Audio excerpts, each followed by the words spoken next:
Good morning, welcome back to my channel Togori ব্লগে তোমাদের আরও একবার স্বাগত। তোমরা কেমন আছো? আশা করি ভালো আছো, সুস্থ আছো। আর আমি এই গরমে একদমই ভালো নেই, কি বলবো বন্ধুরা। এই 2 দিন ধরে আরও ভীষণ ভীষণ গরম পড়েছে। আর এখন সকাল বাজে 5:30 মতন বাজে, আর আমি কাজে বসে গেছি এখন। আর ওই দেখো ওইদিকে দরজা দিয়ে আমি বসেছি, কারণ নেহার বাবা ঘুমাচ্ছে, সেই কারণে আমি মেশিন চালালে তো মেশিনের আওয়াজ হবে, তো দরজা বাড়ি দিয়ে মানে দরজাটা বন্ধ করে তারপরে আমি মেশিনটা চালাচ্ছি। আর এই সপ্তাহে তো অনেক মাল নিয়েছে, একটু টেনশন তো আছেই। আর ঘুম থেকে উঠেছে, ঘুমটা পুরো পূর্ণ হয়নি, তো ঘুম ঘুম পাচ্ছে, কিছু করার নেই, দুপুরবেলা ঘুমাবো। তো নেহা এখনও ঘুমাচ্ছে, ওকে ডাকিনি।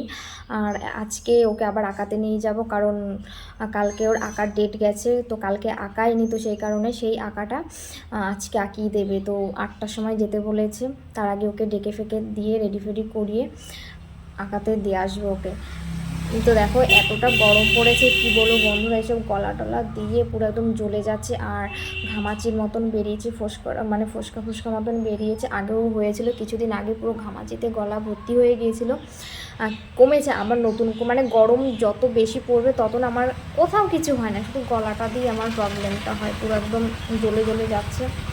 দৌড়াবো, সেই কারণে কানের কিছুই পরিনি। অসহ্য লাগছে, এতটা গরম পড়েছে। সত্যি কথা বলতে এই গরমে মানুষ যে কীভাবে টিকে আছে, একটা ঝড় বৃষ্টি না হলে আর এই গরমটা কমবে না। আর দেখো বৈশাখ মাসে কিন্তু ঝড় বৃষ্টি হয়, কিন্তু বৃষ্টির তো কোনো নামগন্ধই নেই।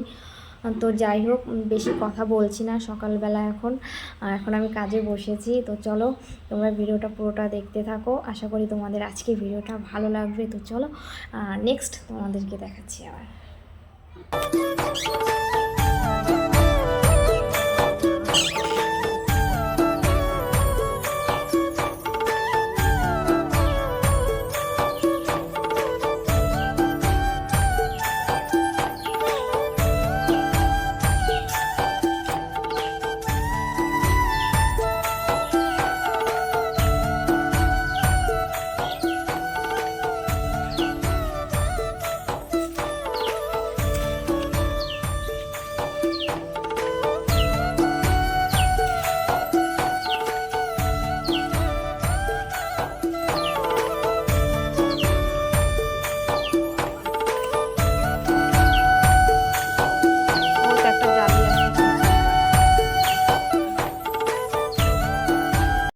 তো বাড়িতে যেহেতু অনেক ডাঁটা শাক হয়েছে, তো আজকে সকাল সকাল নেহার মামাও এসেছে, তো ভাবলাম যে বাড়ির জন্য কিছু ডাঁটা শাক সবজি যা যা হয়েছে বাড়িতে কিছু তুলে দিয়ে দিই। তো এদিকে দেখো শাশুড়ি কেটে দিচ্ছে, আমি বললাম যে কাটবো, তো বললো আমি নাকি কাটতে পারবো না, তো সেই কারণে শাশুড়ি কেটে দিচ্ছে। ওই যে পাপড়টা নে।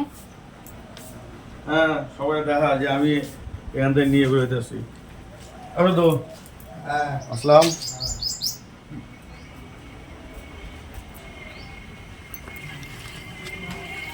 তো যেই কারণে এসেছিল নেহার জন্য, নেহা তো বাড়িতে নেই, নেহা আঁকতে চলে গেছে, ওকে আঁকতে দিয়ে এসে যেই বাড়িতে এসে সেই ওর মামা চলে এসে, তো এখন বাড়ি চলে যাচ্ছে। সকাল যেহেতু আসে না, তো বাড়িতে যা যা সবজি হয়েছিল সব কিছু আজকে দিয়ে দিলাম। তো কি কি দিয়েছি চলো তোমাদের একবার এক ঝলক দেখিয়ে দিই।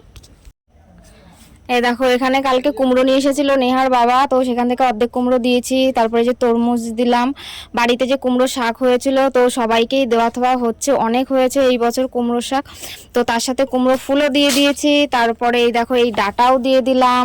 তারপরে বাড়িতে যে মূলো হয়েছিল, মূলোটা বেসিক্যালি আমি খাই না, সে কারণে আমার ভিডিওতে তোমরা দেখতে পাও না। আর আছে এই যে পাঁপড়, এই দেখো সেই পাঁপড় নিয়ে এসেছিলাম, তো পাঁপড় অনেকগুলো 1 কেজি মতো নিয়ে এসেছিলাম, সেখান থেকে কিছুটা দিয়ে দিলাম। তো এখন এই যে বাড়িতে চলে যাচ্ছে মন খারাপ নিয়ে, নেহা যেহেতু বাড়িতে নেই, ভাগ্নিকে দেখতে এসেছিল, তো ভাগ্নি তো আঁকাতে চলে গেছে, তো এখন মামা এই যে মুখ কালো করে চলে যাচ্ছে। তো চলো ও বেরিয়ে যাক, আর আমি টাইম হয়ে গেছে, নেহাকে এখন আনতে যাব।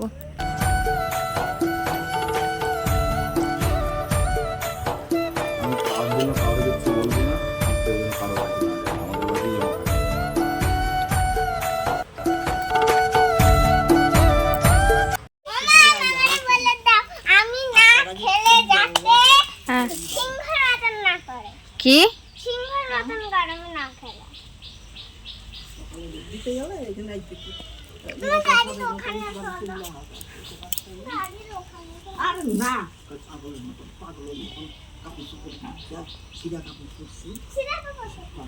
শেষ পর্যন্ত মামা তোরে নিয়েই গেল এই 2 ঘন্টা 2.5 ঘন্টা বসে থাকতে থাকতে। তোমরা তো দেখলেই যে ও গাড়িতে কিন্তু উঠে গিয়েছিল, তারপরে আবার বলল কি যে না ওকে নিয়েই যাব 2 ঘন্টা মতন বসি। তারপরে কি করলো আবার 2 ঘন্টা বসলো, সে 8টার সময় ও এসেছে আর আমিও নেহাকে 8টার সময় দিয়ে এসেছি আর 10টা সময় নিয়ে আসলাম ওকে। এতক্ষণ ধরে ও কিন্তু বাড়িতে বসেই ছিল আর নেহা দেখো যেতে চাইছে না, মানে কি বলবো, ও এখান থেকেও যাচ্ছে ওর কষ্ট হচ্ছে আবার যেতেও চাইছে। ওকে বলছি থাক থাক, ও থাকবে না, মামার বাড়িতে যাবে। আবার যাওয়ার সময় দেখো ও মানে কি বলবো ঠাম্মাকে ছাড়ছে না। তারপরে পাশের বাড়িতে যে খেলা টেলা করে সব সময় যে থাকে, ওনাকেও আবার একটু আদর করে দিয়ে আসতে যাচ্ছে। দেখো মানে ওর এখানে থেকে যেতেও ইচ্ছে করছে না, আবার মা বাড়ি যেতেও ইচ্ছে করছে, মানে এরকম একটা ব্যাপার। তো যাই হোক কালকে যেহেতু ভোট, আগের দিনকে নিয়ে যাচ্ছে, আমি গিয়ে ভোট দিয়ে ওকে নিয়ে আসবো, তো সেই কারণেই আমি যেতে দিচ্ছি, তা না হলে যেতে দিতাম না। আর পড়াশোনাটা যেহেতু অনেকটাই কিন্তু ক্ষতি হয়ে যাচ্ছে, এর আগেও 2 সপ্তাহ গিয়ে দুবার করে বেরিয়ে এসেছে। তো যাই হোক ফাইনালি দেখো এবার গাড়িতে উঠে গেল, মামার গাড়িতে করে যাচ্ছে। আর আমি যেখানে দাঁড়িয়েছি না এখানে কিন্তু ছিটে ফোঁটা কিন্তু বৃষ্টি হচ্ছে। জানি না তোমরা বুঝতে পারছো কিনা, রোদ তার মাঝখানেও কিন্তু বৃষ্টি হচ্ছে। তো চলো টাটা দিয়েও চলে গেল, আর এই রোদে আর দাঁড়িয়ে থাকাও যাচ্ছে না, ছিটে ফোঁটা বৃষ্টিও পড়ছে। তো চলো ঘরের দিকে যাওয়া যাক, আর চলো দেখাই পরে কি করি। তো শেষ পর্যন্ত ওকে নিয়েই গেল, সেই 8টার সময় এসেছে আর এখন বাজে 10টা 15-20 মতন বেজে গেছে, তোকে নিয়েই গেল।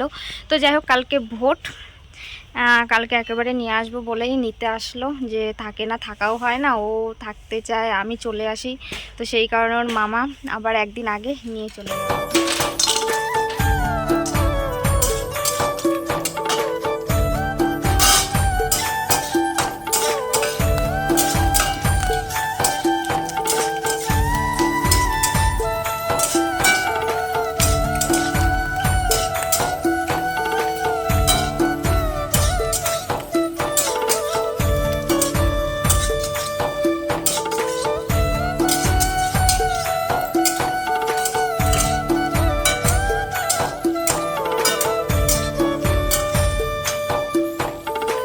তো যাই হোক বন্ধুরা, ওইদিকে নেহা চলে গেল, তারপরে নেহার বাবাকে আমি খেতে দিয়ে দিয়েছি। আর নেহার বাবা খাওয়া দাওয়া করে তো তখনই কাজে চলে গেছে, আর নেহার বাবা খেয়ে গেছে ডাল সেদ্ধ দিয়ে, আর করেছিলাম বেগুন ভাজা, ডিম সেদ্ধ, আলু মাখা, এইগুলো করেছিলাম, তো এইগুলো দিয়ে খেয়ে গেছে। আর যেহেতু গরম পড়েছে ওনা সেরকম রিচ খাবার টাবার কিছুই খেতে চাইছে না, জাস্ট এরকম সেদ্ধ আর এইগুলোই খাচ্ছে, তো এরকমই করে দিচ্ছি। আর যেহেতু অনেক সকালবেলা হলেই চলে যাচ্ছে, তো এদিকে দেখো আমিও ডালটাকে ফোড়ন দিয়ে দিয়েছি। আর আজকে ডালটা আমি ফোড়ন দিয়েছি পেঁয়াজ আর রসুন দিয়ে, অনেকদিন ধরে খেতে ইচ্ছা করছিল, তো গরম গরম ভাত দিয়ে খাচ্ছি। আর আজকের মেনুটা কিন্তু ওয়াও অসাধারণ, বেগুন ভাজা, আর তারপরে আছে শসা নিয়েছি, পাঁপড় ভেজে নিয়েছি, তো আর কি লাগে তাই না। তো এদিকে দেখো আমি ঝটপট করে খেয়ে নিচ্ছি। আর এখন বাজে 4:30 মতন বাজে, কারণ একটু ব্লাউজের কাজ করছিলাম, আর ব্লাউজের কাজ করতে করতে এতটা শরীরটা ক্লান্ত লাগছিল, একটু ঘুমিয়ে পড়েছিলাম, আমার চোখ মুখ দেখে বুঝতে পারছো। তো ঘুম থেকে উঠে খিদে পেয়েছে, তো ডালটাকে ফোড়ন দিয়ে এখন আমি খেতে বসে গেছি।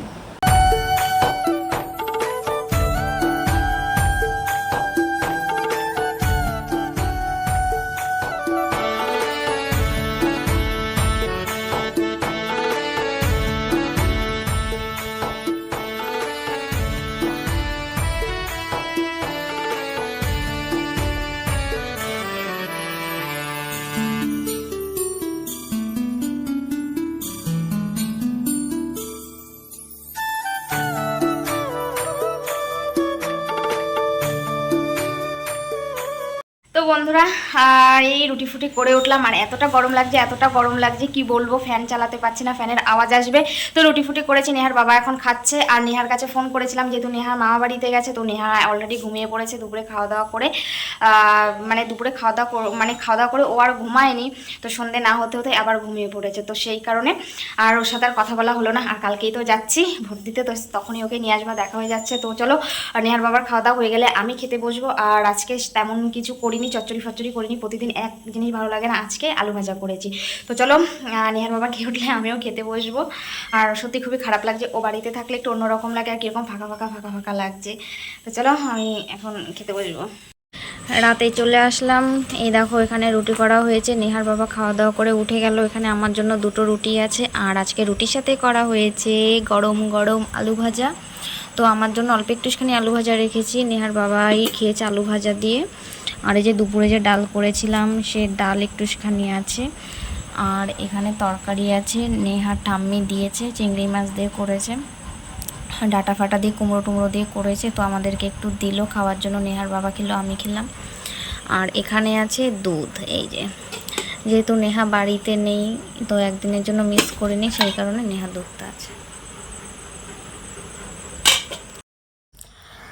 তো এদিকে দেখো আমি খেতে বসে গেছি, আর পুরো বাড়িটা একদম শুনশান, রাত যেহেতু অনেক হয়েছে, আর নেহাও বাড়ি নেই। নেহা বাড়ি থাকলে না হয় একটু চেঁচামেচি করতো, ওকে ডেকে খাওয়াতাম, তো ও বাড়ি নেই, কেমন কেমন একটা লাগছে। আর আজকে আমি এই ঘরে খেতে বসেছি, অন্যদিন ওই ঘরে খেতে বসি, কারণ নেহা যখন ওর খাওয়া দাওয়া হয়ে গেলে ও তো খাটে শুয়ে থাকে, আর ওকে ওই খাট ছাড়া এই ঘরে এসে খাওয়া যায় না, কারণ ওর পাশে পাশে থাকতে হয়। তো আজকে যেহেতু বাড়িতে নেই তো এই ঘরে এসেই খাচ্ছি। তো আজকের ভিডিওটা তোমাদেরকে তো দেখালাম সকাল থেকে কি হলো কি না হলো, অবশ্যই কিন্তু তোমরা কমেন্টে জানাবে তোমাদের কোন জায়গাটা আজকের ভিডিওটা ভালো লাগলো। তো আজকের মতন ভিডিওটা আমি এখানেই শেষ করব, দেখা হচ্ছে তোমাদের সাথে পরবর্তী নতুন ভিডিওর সাথে সকাল 11টায়। সবাই ভালো থেকো, সবাই সুস্থ থেকো, টাটা।